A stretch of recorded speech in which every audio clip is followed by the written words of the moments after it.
YouTube channel එකට ඔයාව ආදරෙන් පිළිගන්නවා. මේ වටපිටාව දකිද්දි මේ බලාකුළු බැම්ම දකිද්දි මේ පරිසරය දකිද්දි ඔයාලා දන්නවා මම නුවර ආවා.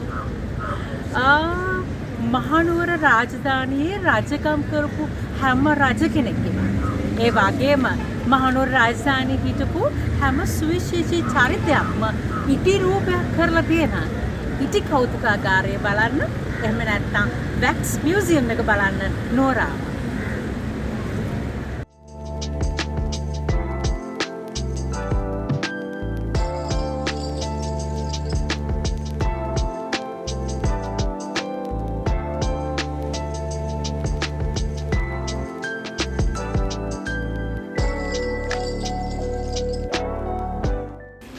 ඉටි රූප කිව්වහම අපිට එකපාරටම මතක් වෙන්නේ කොහෙද?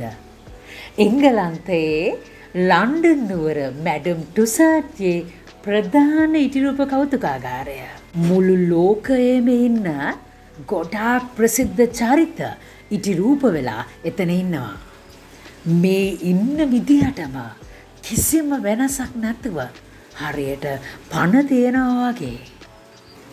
එයාලගේ ඇස් හමේ පාට, කොණ්ඩේ පාට, ඇහි බැමි, මේ අපේ මූණේ තියෙන එක එක හමේ රැලි ඒවත් එක්ක හිතා ගන්නවත් බෑ. හරිම පුදුමයි. ඒ පිළිම හරිම ලස්සන කලාවක් මේක. ඉටි රූප කලාවට අවුරුදු 250ක විතර ඉතිහාසයක් තියෙනවා.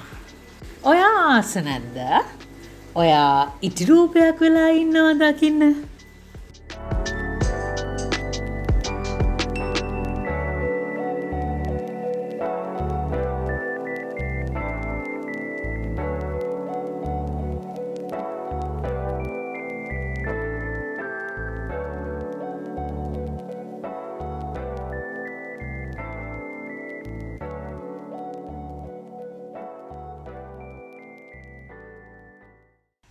ඉටි රූපයක් හදනකොට පියවර කිහිපයක්ම තියෙනවා. ඉටි රූපයක් විදිහට හදන්න තෝරගත්ත කෙනා ජීවත් වෙලා ඉන්න කෙනෙක් නම් එයාගේ උස, මුහුණේ හැඩය, ඒ කියන්නේ කට, ඇස්, නහය, තොල්වල හැඩය වගේම ඒ වගේ දිග පළල ගන්නවා. ඒත් ඉටි රූපයක් කරන්න බලාපොරොත්තු වෙන කෙනාව මේ ලෝකේ නැත්තම් එයාගේ ෆොටෝස් වලින් තමයි අයිඩියා එකක් ගන්නෙ. ෆොටෝස් එහෙම නැත්තම් රූප රජ කෙනෙක් බිසවක් නම් සිතුවම් එහෙමත් නැත්තම් එයාලගේ රූපය ගැන ලියවුණු සටහන් වලින් තමයි යම් කිසි අදහසක් ගන්නෙ. ඉස්සරලාම මැටි වලින් මූණ හදනවා. මූණ හදන එක හරිම වැදගත්. මොකද ඕනම කෙනෙක් අපි ඉක්මනට අඳුරගන්නේ මූණෙන්. අපේ මූණ එකිනෙකාට වෙනස්. තොල්, ඇස්, නාසය වෙනස්. ඊටත් වඩා මූණේ ඇති හැඟීම් හදන එක හරිම පරිස්සමෙන් කරන්න ඕන දෙයක්. මැටි වලින් හදාගත්ත අනුරුව වටේට ප්ලාස්ටර් ඔෆ් පැරිස් මෝල්ඩ් එකක් හදනවා. ඒ කියන්නේ අච්චුවක් හදනවා. ඊට පස්සේ මේ අච්චුවට ඉටිවක් කරනවා. මේක විශේෂ ඉටි වර්ගයක්. ඊට පස්සේ මේක තියෙනවා කූල් වෙන්න. දන්නවනේ ඉටි වේලෙනකොට හොඳටම හයි වෙනවා. ඒ අනුරුව එළියට අරගෙන ඒ ඇස්වලට ග්ලාස් අයිස් වීදුරු ඇස් දානවා.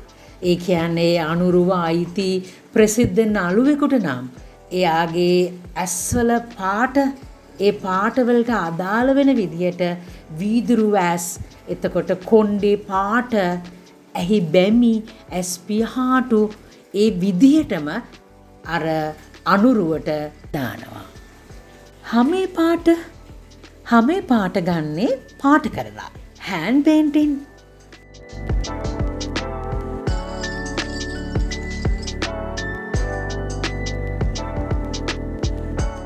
වැදගත්ම දේ ඇඳුම් පැළඳුම්. අපි ඕනම කෙනෙක්ට අපි අඳින පළඳින විදිහක් තියෙනවානේ. අපිටම කියලා ස්ටයිල් එකක්. අන්න ඒ චරිත විදිහටම ඒ ඇඳුම් පැළඳුමුත් යොදා ගන්නවා. මේ ඉටි රූපයක් නිර්මාණය කරන්න මාස 5ක් 6ක් වගේ කාලයක් ගත වෙනවා.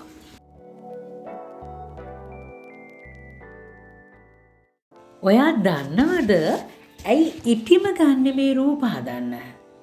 අපි දැකලා තියෙනවා ගල් ප්‍රතිමා, මැටි ප්‍රතිමා, සිමෙන්ති ප්‍රතිමා, ප්ලාස්ටර් ඔෆ් පැරිස් ප්‍රතිමා, කිරිගරුඩ ප්‍රතිමා, ෆයිබර් ග්ලාස් අනරු, අර ඇඳුම් කඩවල් වල ඇඳුම් අන්දලා තියෙන ඩමීස්, ඒව තමයි ෆයිබර් ග්ලාස් ප්‍රතිමා. ඒත් අනුරුවක් හදන්න හරියටම මැච් වෙන්නේ, හරියටම ගැලපෙන්නේ මේ ඉටි වලින් හදපුවාම ඒ අනුරු හරිම ජීවමානයි.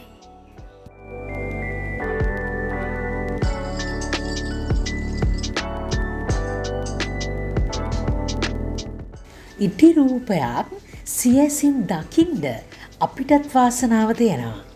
ලංකාවේ පළවෙනි ඉටි රූප කෞතුකාගාරය මහනුවර ඉදිවෙනවා.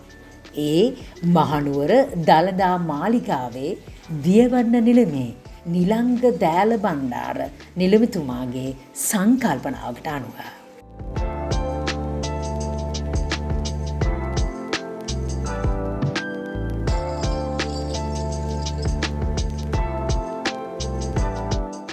මාලිගාවට එන ඔයාට ඉටි කෞතුකාගාරයත් බලන්න එන්න පුළුවන්. මේක රජවීදියේ තියෙන්නේ. මාලිගාව ළඟම තමයි, හොයාගන්න අමාරු නෑ. මේ තියෙන්නේ ඉටි කෞතුකාගාරය. ඇහැලේපොළ මහා අධිකාරම්ගේ වලව්ව තමයි අද වැක්ස් මියුසියම් එකක් වෙලා තියෙන්නේ.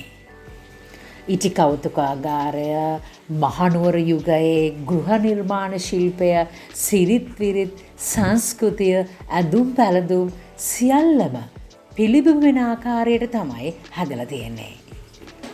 1594 ඉඳන් 1818 වෙනකම්ම මහනුවර යුගයේ සිටි රජවරු ඒ කාලය හා බැඳි විශේෂ චරිත 37ක් ඉටි රූප බවට පත් වෙලා මේ කෞතුකාගාරයේ තියෙනවා.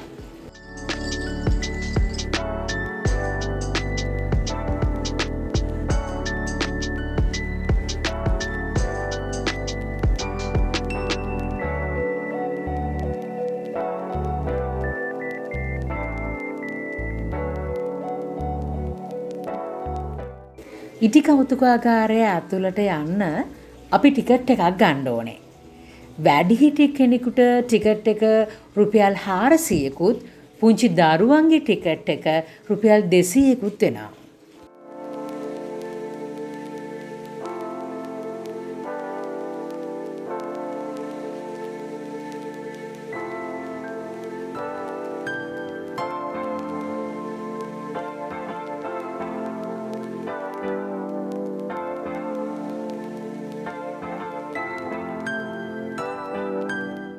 කෞතුකාගාරය ඇතුළට යනකොටම අපේ මනස වෙනස්ම තැනකට ගෙනියනවා. මහනුවර යුගයට කාලතරණයක් වෙනවා වගේ දැනෙනවා. හැම කුටියකම ඒ සිද්ධියට අදාළ වෙන විදිහට සංගීතයක් පසුබිමෙන් ඇහෙනවා. කෝට්ටේ යුගයෙන් ශ්‍රී දන්තධාතුන් වහන්සේ මහනුවර රාජධානියට බාර දෙන අවස්ථාව තමයි මෙතන තියෙන්නේ. ලංකාවේ පළමු ඉටි කෞතුකාගාරය වුණාට හරිම අපූර්වට මේ හැම ඉටි රූපයක්ම නිර්මාණය කරලා තියෙනවා.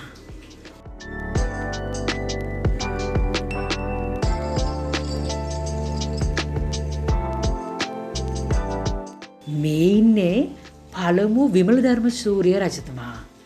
එතුමාගේ රණ ශූරත්වය, ඒ ප්‍රෞಢත්වය හරිම අගේට මූණින් පේන විදිහට නිර්මාණය කරලා තිබුණා.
මේ ඉන්නේ රොබර්ට් නොක්ස් මහතා.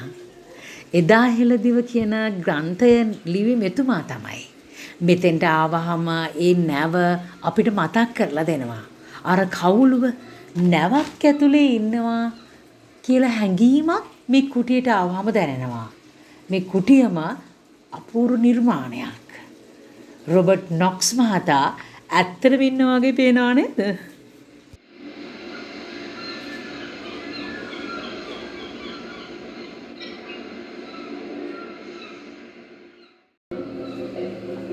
මේ රජවරුන්ගේ රාජාභරණ ඇඳුම් පැළඳුම් වල වර්ණ ගැලපීම හරිම ලස්සනයි නේද? ඉහළ ප්‍රශස්ත මට්ටමින් මේ හැම දෙයක්ම කරලා තියෙනවා. මේ රජවරුන්ගේ අත් රෝම කූප පවා රැවුල ඇස් අර අපි කතා කළා වගේම හරිම ලස්සනයි නේද? ඒ ආයුධ සපත්තු කදිමටම ගැලපෙනවා. මේ රජවරු නිර්මාණය කරද්දී චිත්‍ර, සිතුවම්, කවි, සටහන් වගේ දේවල් වලින් අදහසක් අරන් තියෙනවා.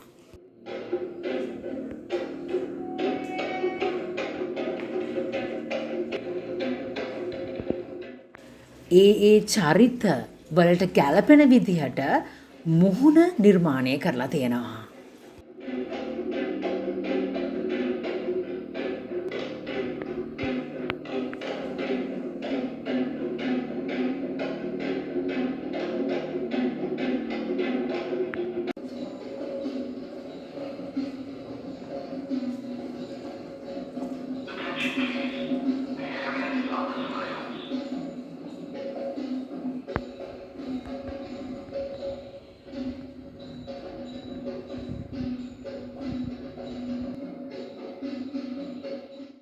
ඇත්තටම මේ තරම් අපූර්වට මේවා නිර්මාණය කළ අතුල හේරත් මහත්මයාට වගේම මහිම හේරත් මහත්මයාටත් අපේ ගෞරවය හා ස්තුතිය පුද කරන්න ඕනේ.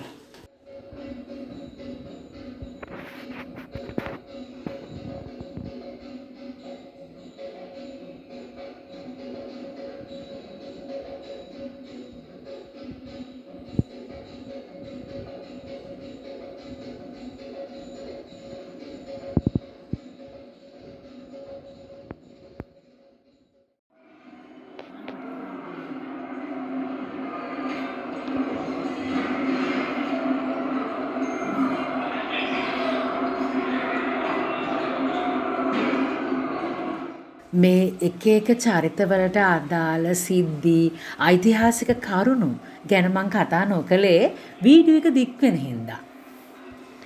මේ හැම කෙනෙක් ගැනම දැනටමත් ගොඩාක් විස්තර ඔයා දන්නවා. ඒ තරම්ම මේවා ඉතිහාසයේ ප්‍රසිද්ධ චරිත.